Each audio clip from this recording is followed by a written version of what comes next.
আজ রবিবার তাই একটু বিরিয়ানি বানালাম। দেখো মাংসটা মাখিয়ে নিয়েছি। মাংসটায় লঙ্কা, হলুদ, নুন, সর্ষের তেল, আদা বাটা, জিরা বাটা দিয়ে আধা ঘন্টা মাখিয়ে রেখেছি। আর কুকারে আলু সেদ্ধ করতে বসিয়ে দিয়েছি। আর সব গোটা মশলা নিয়ে নিয়েছি, যেহেতু উনুনে রান্না করব তার জন্য সব কিছু আমি রেডি করে নিচ্ছি। এর মধ্যে দেখো চালটাকেও ভিজিয়ে রেখেছি। আমি প্রায় এই চালটা 2 ঘন্টা ভিজিয়ে রেখেছি। 2 ঘন্টা ভিজে রাখলে ভাতটা খুব সুন্দর হবে। দিয়ে উনুনে চলে এসেছি, সব মশলা রেডি করে এসে প্রথমে বেরেস্তা ভেজে নিয়েছি। বেরেস্তা ভাজার পরে ওই তেলেই আমি আলুটাকে ভেজে নেব। দিয়ে সব মশলা রেডি করে নিয়েছি, আলু ভাজা হয়ে গেছে। দিয়ে ওর মধ্যে পেঁয়াজ রসুনটাকে কষিয়ে মাংসটা, মাখিয়ে রাখা মাংসটা দিয়ে দেব। মাংসটা দিয়ে কষবো। আর এইদিকে আমার কষতে কষতে জলটাও ফুটে গেছে। যখন জলটা ফুটে যাবে তখন আমি তেজপাতা আর যে গোটা গরম মশলা ছিল সব, জায়ফল, জয়িত্রী, সাজিরে, গোলমরিচ আরে সব দিয়ে দেবো। আর জলটা ফুটলেই মশলাটা দিয়ে তার মধ্যে দেখো সাদা তেল দিয়েছি আর নুন দিয়েছি।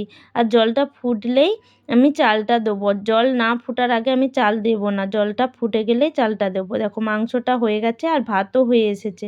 ভাতটা প্রায় 80% মতো করতে হবে, একটু শক্ত রাখতে হবে।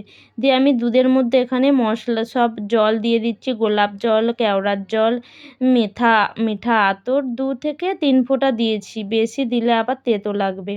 তারপরে ঘি দিয়েছি, ঘি দিয়ে মাংসের যে তেলটা বেরিয়েছিল সেটা দিয়ে দিচ্ছি। তেলটা দিলে তাহলে আর বিরিয়ানির যে ভাতটা নিচে আর ধরে যাবে না।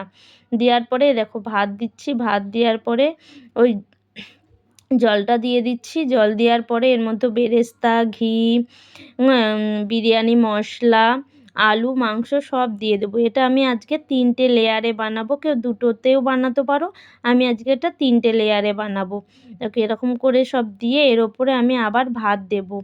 ভাত দেওয়ার পরে আবার ভাত দেওয়ার পরে আবার সেমভাবে মাংস, আলু, বেরেস্তা, ঘি, বিরিয়ানি মশলা আবার দিয়ে আবার তার ওপরে ভাত দেবো।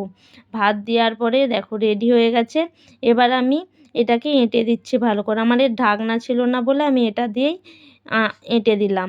আটা হয়ে গেছে। এবার আমি তাওয়াটাকে গ্যাসে 5 মিনিট গরম করেছি, দিয়ে পুরো জোর কমিয়ে দিয়েছি। দিয়ে এটা 15 মিনিট হতে দেবো। 15 মিনিট হওয়ার পরে গ্যাসটা আমি বন্ধ করে আধা ঘন্টা রেখে দেবো।